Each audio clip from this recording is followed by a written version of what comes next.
कमर दर्द सुनने में बहुत छोटा सा टर्म है, पर आपको पता है ये $multi-million इंडस्ट्री है। कमर का दर्द इतने सारे कारणों से होता है और इतने सारे उसके रूप और प्रकार होते हैं कि पेशेंट कई बार जब तक डायग्नोसिस पे पहुंचता तब तक कई महीनों और कई सालों हो जाते हैं। कई लोगों को तो कई सारे ऑपरेशन भी हो जाते हैं। तो क्या मेन रीजंस हैं और क्या आप आपकी लाइफ में देख पाते हैं कमर दर्द अगर आपको है, जो आप बदल सकते हैं या जिसको जान के आप डॉक्टर के पास कब जाना है, वो एक प्रोसेस समझ के अपने कमर दर्द को बिगड़ने से रोक सकते हैं। तो आइए जानते हैं पहला कारण जो है कमर दर्द होने का। सबसे बड़ा रीज़न जो आजकल हमको मिल रहा है वो है रॉन्ग सिटिंग। लंबे समय तक गलत पोजीशन में जो लोग बैठ के ऑफिस में, घर पे, लैपटॉप पे काम करते हैं, वो सबसे ज़्यादा प्रोन होते हैं कमर दर्द के लिए। क्योंकि जिस पोजीशन पे, जिस चेयर पे आप बैठ के काम कर रहे हो, अगर उसका एक आइडियल तरीके से पोस्चर नहीं है तो कमर की मसल्स में स्ट्रेन आएगा और धीरे धीरे वो मसल्स अपना जो कॉन्ट्रैक्टेबिलिटी है वो खो देंगी और आपको दर्द का लक्षण देने लग जाएंगे।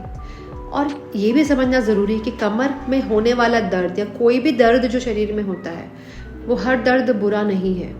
वो एक सिग्नल है जो आपकी बॉडी आपको दे रही है कि समथिंग इज़ रॉन्ग, कुछ तो गड़बड़ है भाई, देखो। तो दर्द का होना भी ज़रूरी है, पर जब वो दर्द आपको लगातार हो, 24 घंटे हो, तब आपको उसके ऊपर ध्यान देने की आवश्यकता ज़्यादा होती है। तो पहला कारण हमने डिस्कस किया है वो है लॉन्ग सिटिंग, लंबे समय तक गलत पोजीशन में बैठना। दूसरा कारण आता है मसल स्ट्रेन। आजकल देखा जाता है कि लोग यूं दिन भर बैठे रहते हैं, फिर अचानक एक दिन उनको जिम का भूत सवार होता है, फिर वो जिम जाके फटाफट वेट उठाते हैं ताकि बॉडी बन जाए 2 दिन में, और वो अपनी कमर को खराब कर लेते हैं। सडन एंड जर्की मूवमेंट्स, अब वो ड्राइविंग करते वक्त हो सकता है आप कोई मूवी देख रहे हो, वेब सीरीज देख रहे हो, घंटों बैठे हुए हैं, या आप कोई सडन जर्क मूवमेंट जब भी करते हैं तो कमर का दर्द आपको हो सकता है। अगर ऐसा है तो कोई भी सडन मूवमेंट्स करने के वक्त आप अपने पोजीशन और पोस्चर का ध्यान रखें।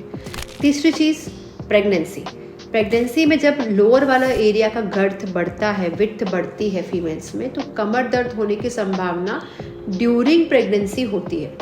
कई लेडीज़ में जब सी सेक्शन होता है, कमर में इंजेक्शन लगता है, उसके बाद भी वो कमर की मरीज बन जाती है।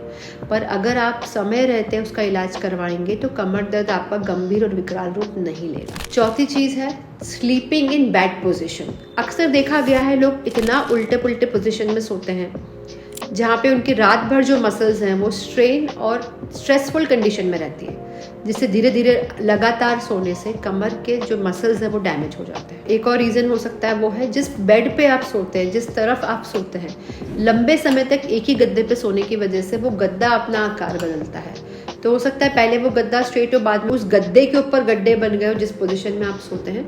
तो हमेशा कोशिश करें गद्दे को पलट दीजिए या गद्दा चेंज कर लीजिए। गद्दा सही होना कमर के लिए बहुत ज़रूरी है। अगला रीज़न है अतिरिक्त वजन, एक्सेस वेट।